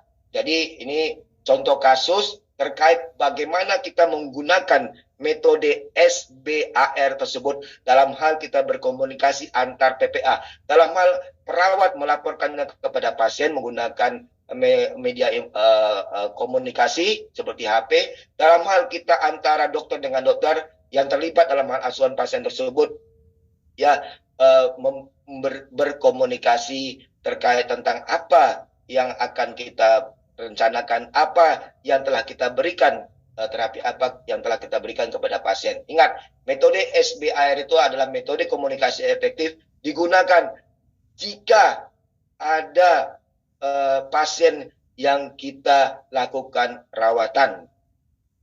Kalau tanpa ada pasien, itu komunikasinya tidak usah menggunakan yang namanya metode SBAR. Ya, apalagi komunikasi ini ada komunikasi jarak jauh, ya, menggunakan media ataupun alat seperti HP. Itu metode adalah SBAR dan didokumentasikan dalam status pasien dan harus dilakukan paraf dengan menggunakan di daerah stempel readback ya. Nah, kemudian ini bentuk daripada metode SBAR ya. Jadi pada form CPPT pada kolom yang pertama itu berhubungan dengan tanggal dan waktu, tanggal dan jam. Kemudian kolom yang kedua berhubungan dengan profesi. Kolom yang ketiga berhubungan dengan metode penulisannya itu adalah bentuk SOAP. Nah, kolom yang keempat itu berhubungan dengan intrusi lebih lanjut. Yang kelima itu verifikasi. Ya. Nah, saya jelaskan tentang pendokumentasian screening dan pengkajian nyeri. Jadi screening ya dan hubungan dengan pengkajian pasien di UGD. Nah, screening ini bisa tadi menggunakan informasi apa yang disampaikan oleh pasien, kemudian kita menilai di awal tersebut, ya, tingkatannya, ada tools-tools yang dapat kita gunakan banyak sekali, ada Wong-Baker, ada FAST maupun numeric rating score, ada yang juga yang anak-anak seperti NIPS, ya. Kemudian dilakukan penilaian selanjutnya setelah di screening, dilakukan penilaian secara menyeluruh menggunakan metode PQRST, dan ini bagian daripada pengkajian pasien. Kemudian, nah, pengkajian nyeri lanjutannya saya terangkan, ya, kategori omsetnya. Jadi seperti ini, nyeri mulai tadi apakah kurang 24 jam atau kurang 1 minggu, frekuensinya kadangkala hilang timbul sering, kemudian provocation-nya apa yang menjadi penyebab ataupun yang menjadi pencetus timbulnya nyeri, apakah karena aktivitas, jalan, diet, duduk, batuk, stres, ya. Kemudian yang dapat meredakan nyeri yaitu tidak baring, istirahat, kemudian relaksasi, miring kanan dan kiri, ataupun obat-obatan yang diberikan. Kemudian kualitinya, ya, apakah quality itu rasa nyeri yang dirasakan, apakah nyerinya seperti teris-iris, kemudian tertusuk ataupun tertimpa, ya. Kemudian regionnya di mana, misalnya nyeri pada perut kanan bawah, itu tentu berhubungan dengan organ apendik. Dan kemudian severity, tingkatannya, apakah ringan, sedang, dan berat. Ada tools yang dapat kita gunakan, ada alat bantu yang dapat kita gunakan untuk melihat tingkatan nyeri tersebut. Ya, tadi sudah diterangkan dengan tasib. Kemudian treatmentnya seperti apa. Yang untuk nyeri ringan, sedang, dan berat ada treatmentnya. Kalau nyeri ringan, non-pharmacology approach. Untuk sedang dan berat adalah pharmacology approach. Ya. Nah, ini observasi dan pengkajian ulang nyeri. Ya. Jadi intervensi dan pengkajian ulang nyeri ini skor nyerinya 0 sampai dengan nyeri berat. Kemudian ini alat bantu yang bisa kita gunakan, salah satunya dengan ini dia POSS, ya kan. Jadi ada nilai-nilainya. Kemudian intervensinya non farmakologi, bisa menggunakan dingin, panas, posisi, atau merubah posisi, atau melakukan tindakan relaksasi, atau menggunakan musik. Nah, pengkajian ulangnya ini 15 menit setelah intervensi obat injeksi, 1 jam setelah intervensi obat oral, ya, ataupun misalnya nyeri ringan setiap 8 jam. Nah, ini ada kolom-kolomnya, tanggal, kemudian waktunya, skor nyerinya berapa, apakah 2, dapat kita tambahkan dengan skor sedasi, dapat kita ukur tekanan darahnya, nadi, suhu, pernapasan, kemudian perawat yang melakukannya. Nah, jadi dan yang melakukan perawat atau bidan itu melakukan paraf, kemudian dilanjutkan dengan intervensinya farmakologi. Nama obatnya apa? Nama obat misalnya NSAID, dosisnya berapa, rutenya apakah intravena ataukah oral, ya. Kemudian dilakukan paraf lagi. Jadi kemudian kapan dilakukan pengkajian ulang kembali. Ingat, jika nyeri ringan dilakukan penilaian ulang kembali, itu adalah 8 jam kemudian. Nah, ini penjelasan terkait tentang, ya, Waktu yang tersisa 5 menit lagi. Ya, terima kasih. Evaluasi terintegrasi menggunakan form CPPT. Jadi ada 5 kolom. Kolom yang pertama tanggal jam, kolom yang kedua profesional pemberi asuhan, kolom yang ketiga metode penulisan di CPPT tersebut dalam bentuk SOAP, kemudian kolom keempat adalah instruksi lebih lanjut dari P yang ada di kolom yang ketiga yang ada di SOAP. P-nya itu diterangkan lebih lanjut di kolom yang keempat, kemudian yang kolom yang kelima PPA yang melakukan penilaian ulang kembali, yang menulis di form CPPT dengan metode SOAP itu harus memparafnya di sini, ya, harus memparafnya di sini. Kemudian DPJP utama yang bertanggung jawab kepada pasien harus memverifikasi minimal setiap hari, itu menandakan bahwasanya dia sudah membaca penilaian ulang kembali, baik yang dilakukan oleh perawat, baik yang dilakukan oleh ahli gizi maupun oleh DPJP pendukung lainnya. Ya, itu di kolom yang kelima. Nah, sebagai kesimpulan, tata laksana nyeri merupakan hak pasien untuk bebas dari perasaan nyeri yang dirasakan selama di rumah sakit. Tata laksana nyeri efektif bukan saja memiliki nilai-nilai yang berkaitan dengan hak pasien untuk tidak merasakan nyeri. Ingat, ada kata-kata hak pasien, tetapi juga memiliki keuntungan medis, keuntungan ekonomi seperti jumlah hari rawat yang lebih pendek, karena waktu pemulihan yang lebih cepat. Kita semua tahu, kalau pasien tersebut terus-terusan mengalami nyeri, akan teraktivasi nama sistem simpatis, akan keluar nama adrenalin, noradrenalin. Ini akan memperberat hemodinamik pasien, akan mengakibatkan sirkulasi aliran darah tidak lancar ke daerah-daerah, ke semua jaringan organ-organ yang sedang sakit. Akhirnya organ-organ tersebut lambat melakukan metabolisme secara aerob, akhirnya timbullah yang namanya katabolisme, dan tentu ini akan menjadi iskemik daripada jaringan, akan memperberat daripada organ itu sendiri, dan akibatnya terjadilah lebih lanjut multiple organ failure, dan akibatnya mendekati proses kerusakan pada organ-organ lebih jauh sehingga menimbulkan kematian. Nah, itulah dia kalau kita tidak melakukan penanganan nyeri secara komprehensif. Nah, merupakan kewajiban dari rumah sakit untuk menerapkan kebijakan dan prosedur pengolahan tata laksana nyeri sesuai dengan standar akreditasi rumah sakit, sekarang namanya STARCASE, dan menyediakan format dokumentasi asuhan pasien efektif, baik secara manual, lebih baik lagi nanti secara elektronik, dan memungkinkan data perkembangan pasien dapat terpelihara dengan baik dan mengarahkan penanganan yang tepat. Inilah dia kesimpulan dari materi yang saya sampaikan. Mudah-mudahan ini bisa bermanfaat kepada Bapak Ibu, segenap dokter ataupun tenaga klinisi yang bekerja baik di Paskes pertama maupun Paskes rujukan. Wabillahi taufiq wal hidayah. Assalamualaikum warahmatullahi wabarakatuh. Waalaikumsalam warahmatullahi wabarakatuh. Cukup menarik ya dokter mengenai materi yang disampaikan, apalagi ini sangat berfokus pada akreditasi rumah sakit terhadap bagaimana melakukan asesmen nyeri. Mungkin langsung kita ke sesi tanya jawab kepada Bapak Ibu seluruh peserta seminar. Kami persilakan.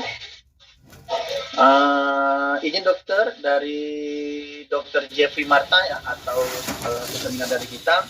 Assalamualaikum dokter, izin bertanya dokter, 2 pertanyaan dokter, langsung diborong ternyata. Kalau berhubungan akreditasi ini sangat menarik ya. Salah satu tata laksana pemberian anti nyeri adalah dengan pemberian fentanyl continuous. Terdapat pembatasan di rumah sakit kami, fentanyl untuk 5 hari saja.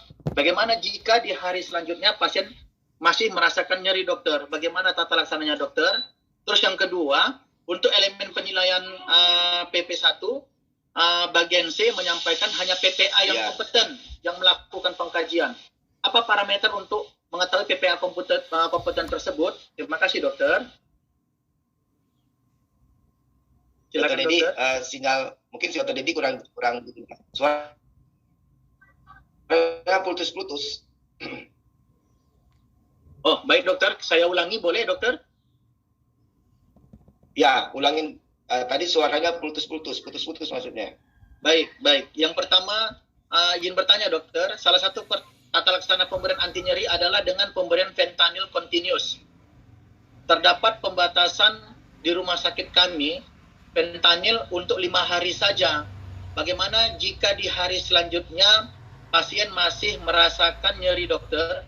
Bagaimana tata laksananya? Mungkin boleh dijawab duluan dokter, pertanyaan nomor 1. Ya, baik. Untuk yang opioid, ya, jika memang kebutuhan pasiennya menghendaki hal tersebut, ya, saya katakan kebutuhan pasien ya, dan tentu ini juga didasarkan dengan penilaian yang tepat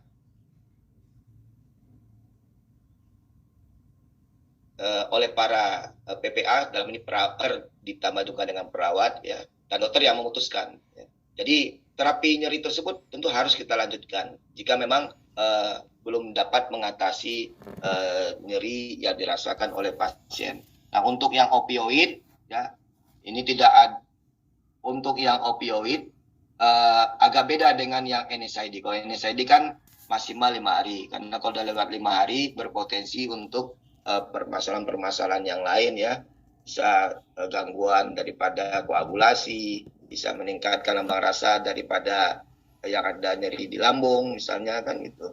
Nah, jadi kalau yang opioid ini sampai saat ini ya untuk yang nyeri hebat itulah yang menjadi pilihannya. Sambil tetap kausanya harus kita cari, harus kita dapatkan secepatnya. Kemudian berkaitan dengan obat opioid, tentu obat ini hanya bisa keluar dengan resep dokter. Ya. Kemudian berkaitan dengan obat opioid, ada penyimpanannya di dalam farmasinya rumah sakit. Jadi menggunakan lemari yang 2 lemari dengan 2 kunci dan dipegang oleh 2 orang yang berbeda, dan ada pencatatan obat opioid tersebut digunakan dan diparaf bagi yang tugas farmasi yang mengambil obat opioid tersebut.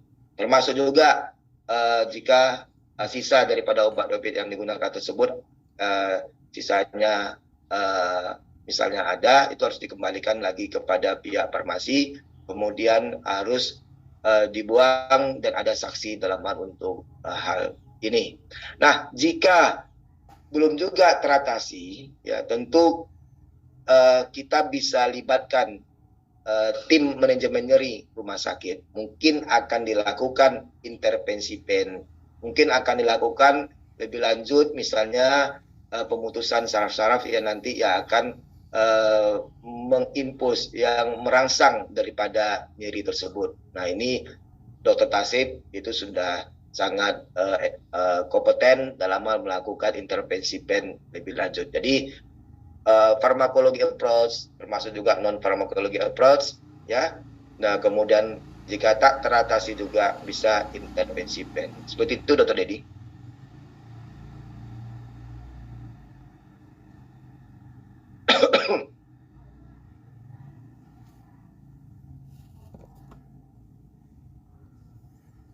Dr. Dedi, Dr. Dedi. Dokter, kita lanjut pertanyaan kedua, dokter. Ya. Untuk elemen penilaian PP1 bagian C menyampaikan hanya PPA yang kompeten untuk melakukan pengkajian. Apa parameter untuk mengetahui PPA kompeten tersebut, dokter? Ya, bagus. Itu pertanyaan yang paling bagus.